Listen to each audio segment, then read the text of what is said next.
Most people, when they go to the bathroom at school, they go to take photos, talk, or actually go to the bathroom. But Eric raised millions of dollars from his high school bathroom at 15. So, Eric, tell us about yourself. I'm Eric, co-owner of Alviado. So we're like searching for startups, basically like finding companies before they even exist. And just like looking at really early signals. Raised a little bit over 1 million in the bathroom. We're backed by people like AVC, founder of GitHub, owner of Sacramento Kings, and a ton of really other cool people. And then on the side, I run a $20 million fund called Documented Capital. We basically like early stage venture fund that invests agnostically.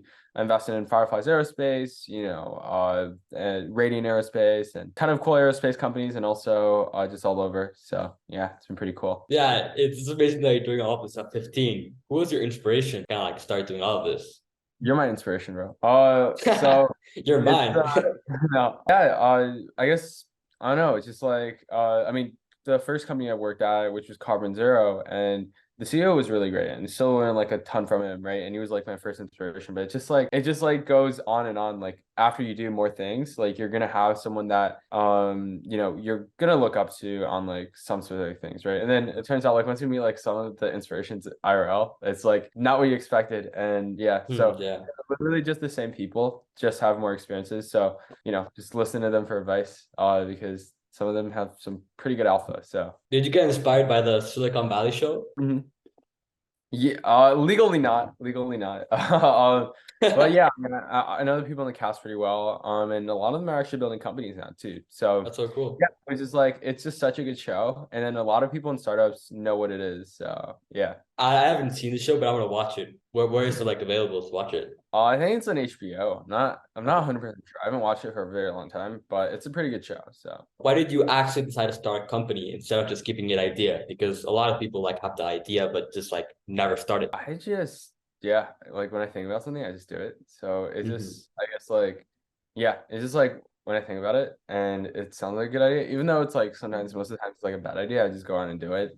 Like most people don't do stuff. So yeah. Good that even though if like you do everything, like you cut like you said, you do everything, do every idea, which is good. Like not many Yeah. people do A that. lot of people probably had the idea of like Uber before it became Uber or like Google, Yeah. right? Because it's not too complex of an idea, but like climbing the mountain of like building is actually really hard. And most people aren't able to commit, or most people aren't going to be like, yo, you know what, this is what I want to do, right? So Yeah. Or most people just don't know where to start. So yeah. Um, but I feel like having the idea is somewhat of like knowing the background and that kind of stuff, and then going from there. I don't think it's like not knowing where to start. I feel like not knowing how to start is another thing. Like yeah, there's like I mean, there's a ton of resources. Like internet pretty much democratized everything. yeah. So yeah, I feel like that's like a little bit different though, with like some of the stuff, just because like if you don't know like where to start, like you get resources and that kind of stuff. That's a whole different ballpark than like having it and having the background in it, but like not knowing, not taking this step forward, right? Like if you're an investment banker and you have this like crazy idea about like, I'm going to build this space company, or like that kind of stuff, and or like you're like a space VC, right, or something like that. That like a lot about aerospace, but you don't do it. That's more of like I guess that's more of like a vision problem than like anything, right? So Yeah. No, yeah, I agree with you. So how do you legally start a business at 15? get your lawyer. Yeah, so you can actually incorporate on my parent your parents. So it like saves, like, don't incorporate it under yourself because it's so ass when you're trying to start a bank account and everything else. Hmm. And also shareholders and that kind of stuff. So just get your lawyer, convince your parents that it's safe, and then yeah, and then let them do the incorporation and then put you as like a director or officer. So How did you like approach your parents to like, I want to start up like a company? Like, how did that go? How did that conversation go with them? I mean, I started a few companies before and that kind of stuff. It's not like one day I wanted to start a company. It's like, I guess, like I Mhm. worked at a few companies. I started building nonprofits initially, and then it's like, well, yeah, it's like, they're like, they don't know anything. They still don't know what I do. So that's Really? what, yeah. Obviously, my mom's well, she's at home now, but she used to be a doctor or a nurse, and then my dad's a scientist. So very, very different agri-science scientist. I'm from Indiana, so it's like pretty much in the middle of nowhere. So they don't really know what I do yet. But who knows? Maybe soon, maybe soon. So do they know you at like a company, but do they just like don't They know know what I a have a company? company. They know I have a company, but they have no idea what I do or like what I'm doing. Like I still remember my mom like saw this stuff because like when it goes on Twitter, it goes to like so many different other social media platforms, and Yeah. it was like this big article on like China or something. I don't even know how I ended up there. But basically, my mom was like, "This is like disgusting. Like, why are you taking calls from the bathroom?" So yeah. Yeah, that's like very different from like me because like my mom and dad were like the first people I told when I started doing YouTube. Like because I was 6 years old, so I had like no clue how to start a channel. So like I obviously told them, but I couldn't imagine like running a company without like my parents knowing. I mean, they kind of know, but yeah, it's interesting though. Like initially, like it was just during quarantine, and I was just like making Roblox videos, and like yeah, like just like on the YouTube grind. So like I feel like YouTube is like the start for everything. So Yeah, I also did Roblox videos at one point. yeah, jailbreak and like Yeah, so it was fun days, fun days. but like I wasn't doing like jailbreak. I was doing like free Robux videos, how to get free Roblox, yeah. Robux, and I got like Watch these. 20,000. What? I would watch these videos. Yeah. At one point I believed them, but I got like 20,000 subscribers just by doing that. And YouTube took down my Wow. channel, which was so annoying.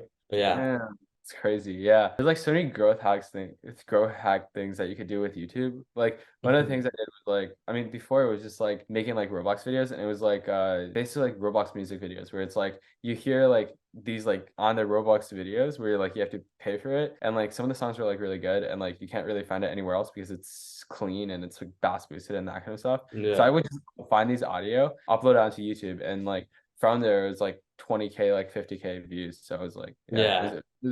it was interesting back then. I never did that, but yeah. Like you mentioned, you had a nonprofit before starting Aviado. Tell us about that. Why did you decide to do it and everything?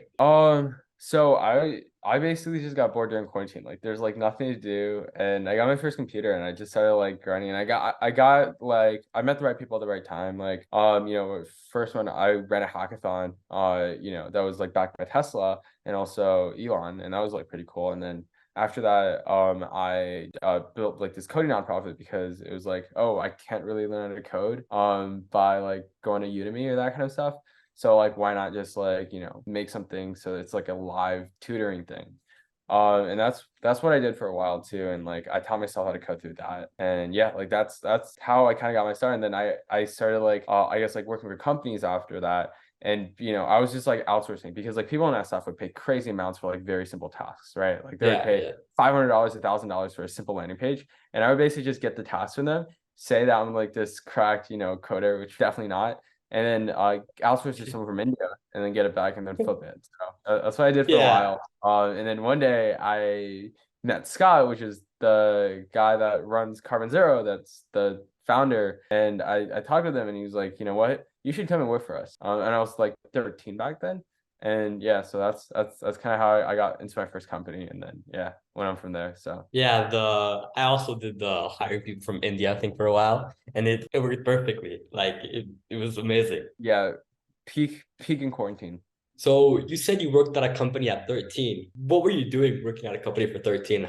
Like I I was don't think like 13-year-olds can legally work at a company or something. Like yeah. how did that work? So How did that? basically, I had to be legally an intern. I was the growth lead. I was legally an intern because I was 13 back then. Couldn't really get a job legally. But yeah, basically, I did growth with them. I did a good amount of growth with them, and I got them on the same press release as one of their competitors, and they ended up getting bought out because of that. So yeah, I just did growth with them. So that's fun. That's impressive. But yeah, it was like it was like definitely interesting because like you can't get a job when you're 13. Like Yeah. can't even I'm 15. But I'm gonna get unbanned tomorrow. Oh But yeah. but yeah, I'm still banned from LinkedIn, so it's kind of fucked. But yeah, So tomorrow you're back. Tomorrow you can go back on LinkedIn. back on LinkedIn. I don't really use LinkedIn other than shit posting, but like other than that, Yeah. On Twitter, you also do like a lot of like shit posting, which is where I personally found you. So your recent tweet, which was you bring a toilet to a co-working space. Like, can you explain that? Because I saw that and I laughed out loud. Basically, I bought a toilet seat blue bottle because one of my friends they gave me a toilet and I was like, you know what, we got to do some stuff with it. And yeah, basically, yeah, went to a blue bottle coffee, which is like a coffee shop. They didn't kick us out, which is surprising. And then I moved into I moved into a workspace, and then well, my friend owns like a really big like workspace in San Francisco, and I bought the toilet in and just left it there because I didn't want to take it downstairs. And yeah, they're like, "What the hell was that?" Their security guard was like, "What the hell was that?" So yeah, they sent me the picture, which is funny. Once again, I found you because of Twitter and the whole like toilet thing in the bathroom. Like, why did you decide to like take meetings from your bathroom instead of like any other like room in the school? Because it was like basically like if you're like I actually initially started in the janitor's closet because people take calls from like 9 to 5. That's when I go to school, right? So Yeah. I went to janitor's closet, got kicked out, and then I was like, you know what, bathroom's where it's at. And just went to the bathroom. But yeah, pretty much that's like the only reason I went to the bathroom. It's not like I want to work in the bathroom, but you know. Yeah, yeah. You know what would have been So funny if like we recorded this podcast while me in my school bathroom. in the school bathroom, yes. That would have been very funny. But how did you like, for example, like meetings probably don't go on like for like 5 to 10 minutes. They probably go on for a lot more. So what was your excuse to stay in the bathroom for like 20 minutes, 25 minutes? So I can move my accounts with like urinary issues. So I could go to the bathroom whenever I want. And I just abuse the hell out of that. But now I'm banned from using the restroom during school hours because like for me to use the restroom, my teacher has to call the principal and the principal has to send someone down to escort me to the bathroom. So it's crazy. They found it on Facebook. But yeah, it's yeah, I basically just convinced my counselor like urinary issues and I just went to the bathroom like yeah, so a ton. But yeah, it is what it is, but it was fun. A lot of like it's really the hood out there because like you have to pay rent to drug dealers and like basically they would puff up a storm in your stall and stuff. And I'm not even making any of this up. It's because it's crazy in there because so much shit happens there.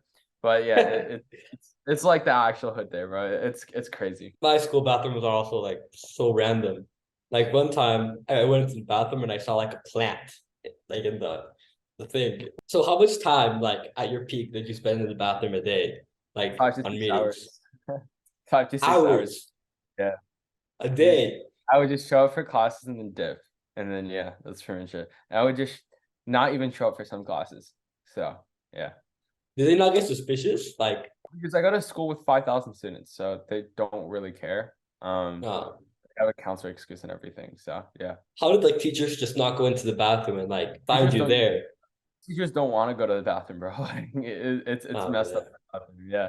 Like our bathroom it's fucking crazy, bro. It's like someone takes out a sink or one day or like someone puts like coffee or like a whole entire burger in the toilet. It gets more random by the day. You hired someone for your school like to work with you and Yeah. like and you work in like in the bathrooms together. Like how did that like happen? Why did you hire him? Yeah. I just hired him because he hacked the grade system back in middle school, and I was like, shit, you're smart. You should come and work for us. So yeah. How does someone like hack the grade system?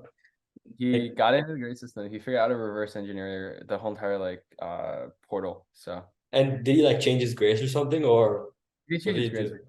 He got in, and then yeah, I think he got in trouble for it. So Yeah, yeah, he was he literally probably a did. hacker in middle school. How do you balance school and running a company? I don't do that well, but like I just basically do like whenever I need. Yeah, it's just like I don't know. I kind of just do work most of the time. I mean, I barely spend any time at school, so yeah, and most of the time is in the bathroom. But yeah, it's not a good balance, but yeah, like maybe 97% on the company and then 3% on school. So yeah. Yeah. If I were in your situation, I'd obviously do the same. Like school or a company, like it's kind of obvious. You had a Calendly Twitter trick. How did you discover that? I just tried a bunch of things. So it's like one of them was like I figured out that so one of the people I was applying for, I was like, okay, you know what? It said Twitter usernames and Calendly usernames. They're basically like the same thing. How can I like how can I basically like reverse engineer that and like put Calendly's or like put Twitter usernames behind a Calendly link and just schedule meetings and automatically schedule meetings with a ton of people. And that's how I did it, which is like they would just see it on the Calendly and then I would just show up in the bathroom and they would think it's funny and that kind of stuff. And they would just refer me to two people. And that's how I like initially grew my network was like I would just like meet someone, I would refer two other people, and then two other people would refer me to two other people, and it kind of just like spread, I guess like spreads. So Did they ever like realize that like you kind of like you some didn't did, get the kind of link through yeah, them? some did, but a lot of them just take a ton of meetings that they don't really like know like who's on their meeting thing, but yeah. Yeah. And the ones that realize, what did they do? They tweeted about it, and that gave me more engagement. So Yeah. So did people not take you seriously, like because of your age? If so, how did you kind of like battle that? I mean, as long as like you don't think that, I mean, I feel like it's just fine. Just because like if you like think, oh, like why could they trust me and that kind of stuff, you're kind of like doubting yourself. But like it have like even though like you're young and that kind of stuff, you basically just have to prove that you're like kind of older than like how you actually are, right? So that's pretty much it. Yeah. So what do you look for when you're investing in someone I with guess like Black not Humanity? like founder market fit's definitely really talented. Like you can't be like someone that's worked at dog food and build a space company, right? Like that just doesn't Yeah. really. And also it's just like having like it's also like how committed the founder is, right? If the founder is like going to work every single day and absolutely hate the idea, that probably isn't a good fit. Yeah. And also it's just like if the founder is like a good person, he's like someone that could go far and would never give up and know how to do how to operate, is that an actual leader, right? Like they would probably go pretty far. So it's really just like seeing the person how well, because companies can change over time, right? Like Hmm. no company had the same idea as to what they were now, right? Because a Yeah. lot of pivot a ton, right? A lot of good companies like pivot a ton. So yeah, like no, so it's gonna be like different all the time. And it's just like the person that's building it has to be very, very good. How did you start Black Humanity Capital? Because like it's kind of amazing that you started it at 15. Um, So how did you start it? How did that all my happen? co-founder really runs the fund like full time.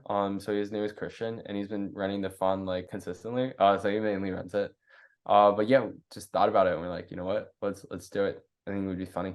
So yeah. Let's say someone our age wants to start a startup like you. How should they go by it? I wouldn't say start a company initially. I'd say just work at a few companies, get a really good sense of like what a good company is. If you're working at a bad company, you're not going to learn as much things, right?